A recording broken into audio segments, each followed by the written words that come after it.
Cek Gusti Allah Musa lamun garasa hese make perantara batur.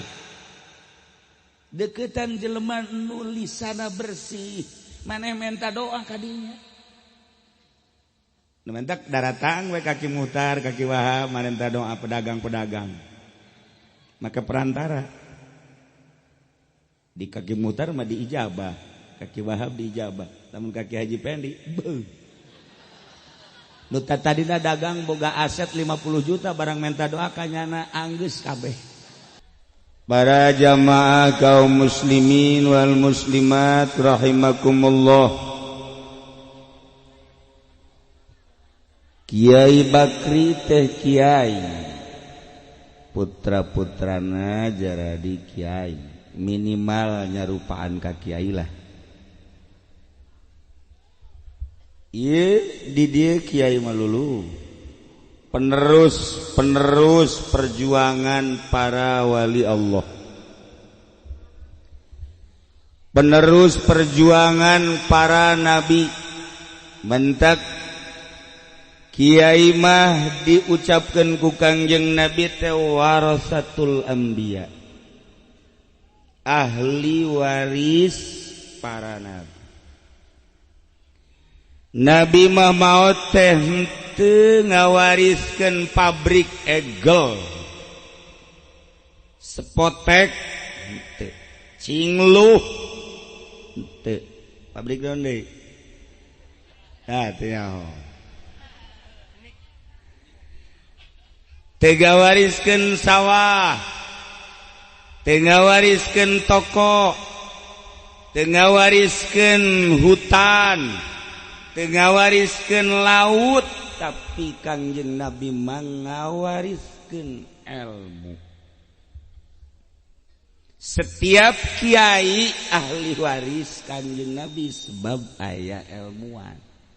Ieu calon-calon ahli waris. Ahli waris saha? Wah ya ka amin bae. Ba ahli waris jurig.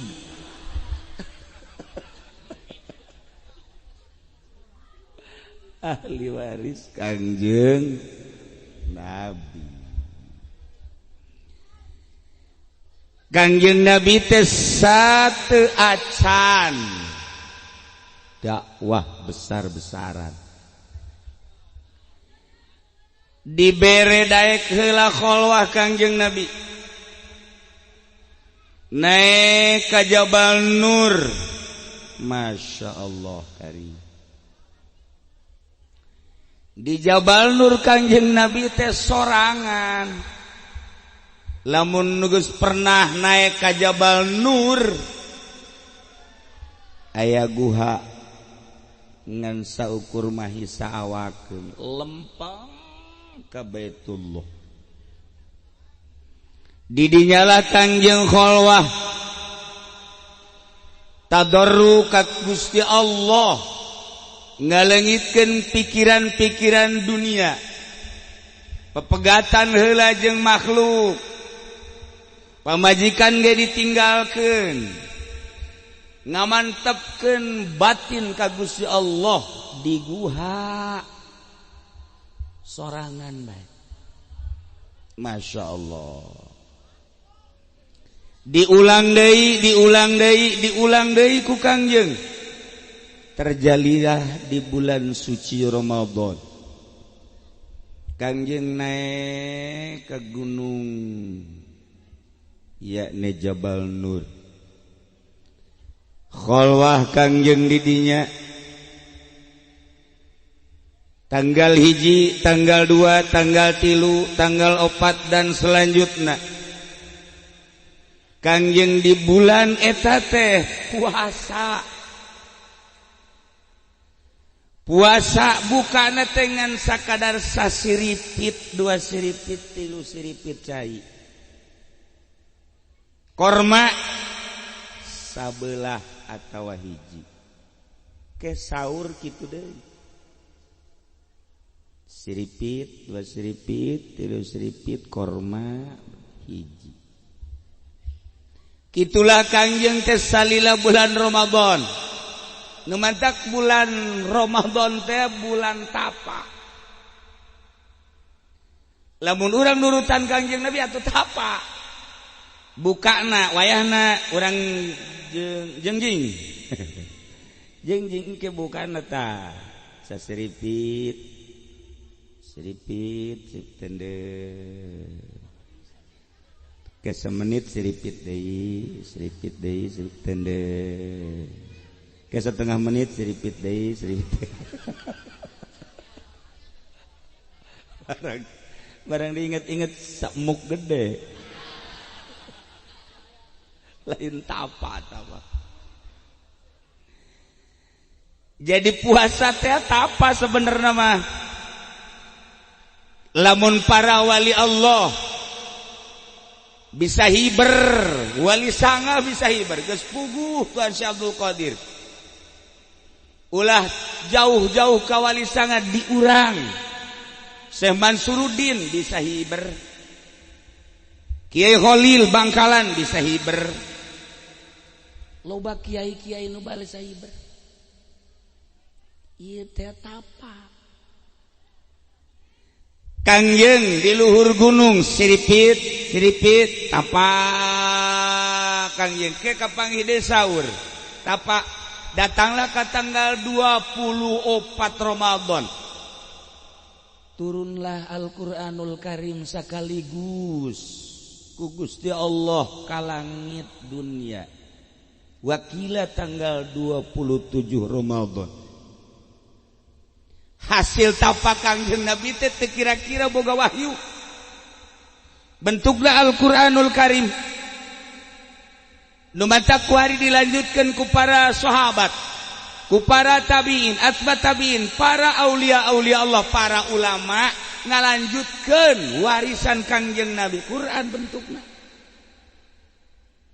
Ulah neangan salianti Quran, hayang naon aya di Quran. Sebab ieu wahyu nu diturunkeun ku Gusti Allah ka Kangjeng Nabi hasil tapa. Urang endek berpolitik, Al-Quran buka. Urang endek berekonomi, Al-Quran buka. Urang dek berbudaya, Al-Quran buka. Aya awewe nyiduhan ka urang, buka Quran. Pelet. Ya, Quran buka, Masya Allah. Idh qala Yusuf. Ulah nanya ka Badu Salam. Sok tual tohel mah. Buka Quran. Hayang naon? Hayang teterak ditembak, Quran. Hayang teterak dibacok, Quran. Kukula pernah diijazahan, beneran nih. Tah ngaji bisa hayang teterak dibacok, tak baca, dibaca kunya. Sabara peke, ai kuduna mah 20 hiji, mah haji mah cukup 7 poe. Bener sih, bener dibaca kunya. Hamim ain sin qaf kaf ya ain so terus dibaca ku jana mal dibaca ku jadi rekaman ku sia di puasaan ku jana menang 7 poe lapor ka kula coba siap coba ku kula maka besok getihan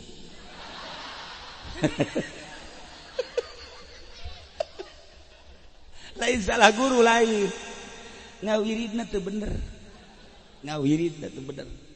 Iya dibere deh kukula. Ya, dang banser wirid. Wirid kujan 20 hiji poe. Masya Allah. Begitu ketojok make jarum. Asup jarum. Teu bareres. Tah, ieu buka Al-Qur'an. Tapi urang jisoka mah Masya Allah. Ulah coba-coba kaki Wahab kitu. Ulah coba-coba. Pokoknya coba ge make golok rompang. Materak. Urang basar kemis, urang sepatan lamun neangan kajagoan ka Cisoka.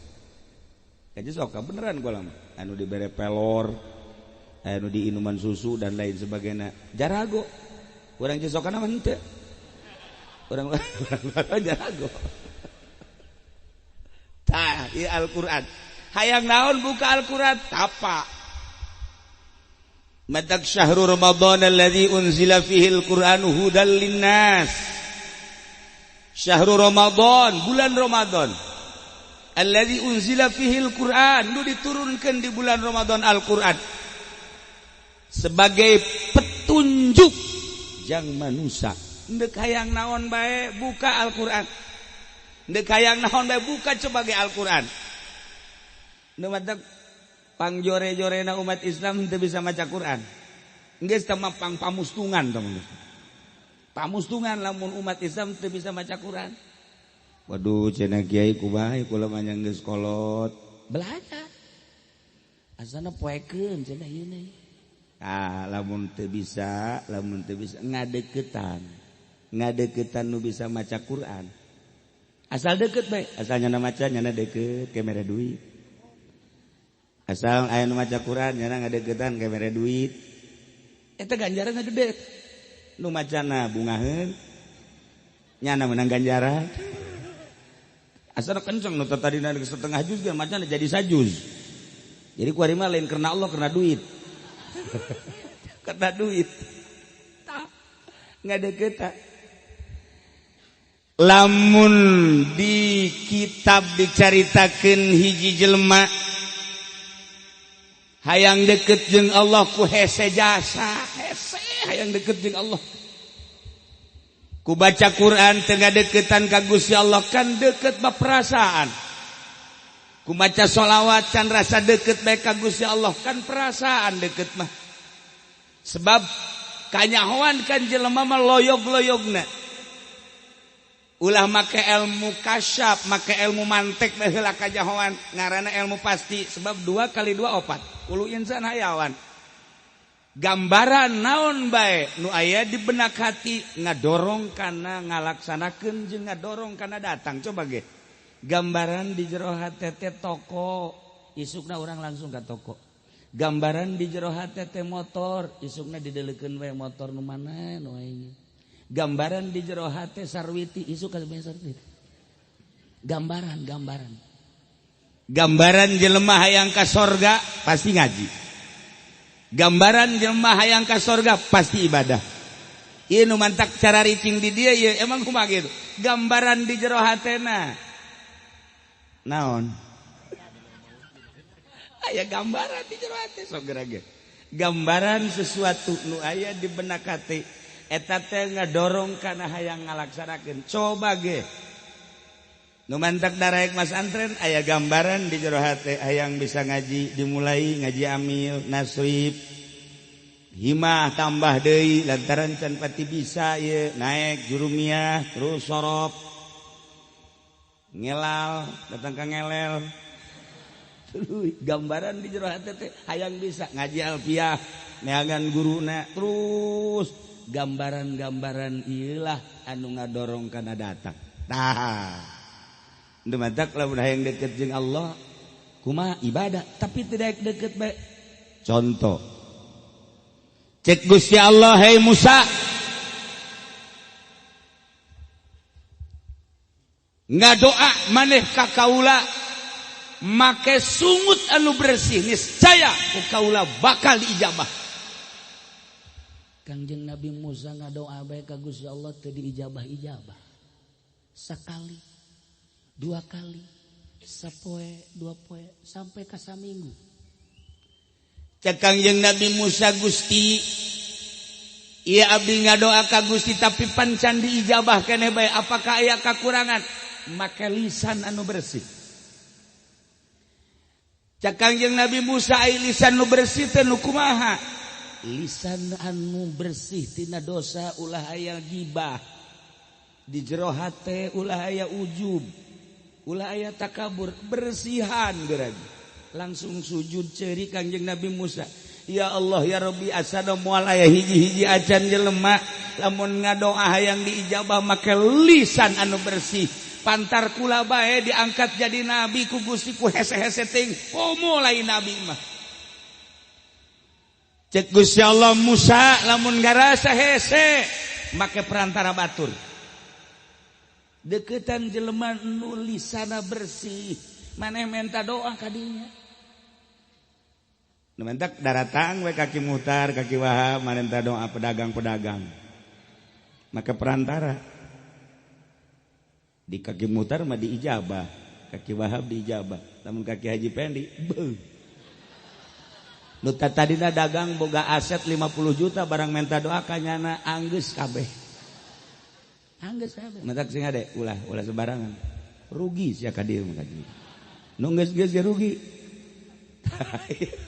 make perantara cek Gusti Allah datangan jelema anu bersih begitu didatangan ka jelema nu bersih nu mana ieu nu bersih teh hese unjukan deui Kangjeng Nabi Musa ka Gusti Allah Gusti jasana hararese sebab nu bersih teh hanya wali-wali Allah sedangkan urang hayang nganyahokeun wali Allah teh kan hese cak Gusti Allah Musa maneh mere bae gerage ka fakir miskin maneh mere bae ge sedekah ka yatim sok gerage hayo laksanakeun bener ku Kangjeng Nabi Musa yatim dibere yatim mah dibere duit 1000 perak 10.000 moal doakeun da teu eureun-eureun